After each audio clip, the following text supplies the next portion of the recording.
Suite au décès de Jean Germain, l'action publique s'est éteinte. Les poursuites contre lui s'arrêtent. Son avocat, Maître Tricot, ne le représentera pas. Désormais, seuls les comptes rendus d'audition de l'ancien maire de Tours seront pris en compte durant le procès. Question sans confrontation possible entre les différents prévenus, dont Jean Germain.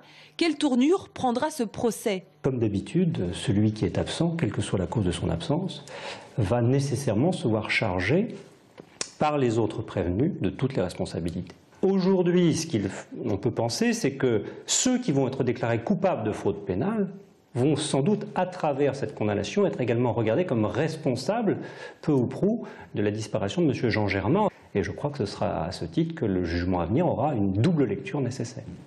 Dans sa lettre d'adieu, Jean Germain parle de deux des prévenus.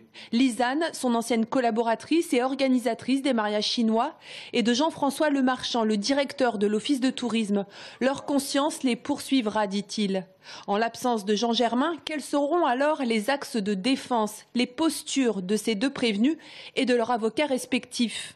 Monsieur Lemarchand est évidemment bouleversé par la disparition de Jean Germain. Il est clair également que la lettre qu'il a laissée l'a fortement perturbé. Maintenant, Monsieur Lemarchand va venir à cette audience avec la ferme résolution et la ferme idée de s'expliquer sur les faits qui lui sont reprochés pour démontrer qu'il n'a commis aucune infraction dans cette affaire et qu'il doit par conséquent être relaxé des faits qui lui sont reprochés. Vous allez avoir des silences assourdissants, non pas parce que Lisanne souhaitait pouvoir se décharger sur M. Germain, bien au contraire. Pour la sérénité des débats, c'est désormais le procureur de la République en personne qui reprend le procès et non le vice-procureur comme en avril. Ce dernier avait été pointé du doigt au lendemain du suicide. Il aurait fait part de ses réquisitions de la prison ferme pour Jean Germain avant même le début du procès. Une décision insupportable, écrit le sénateur maire dans sa lettre d'adieu, basée selon lui sur des raisons politiques. Le parquet, quel que soit l'homme qui parle au parquet, les réquisitions devront être, à mon avis, les mêmes. Ça ne change pas.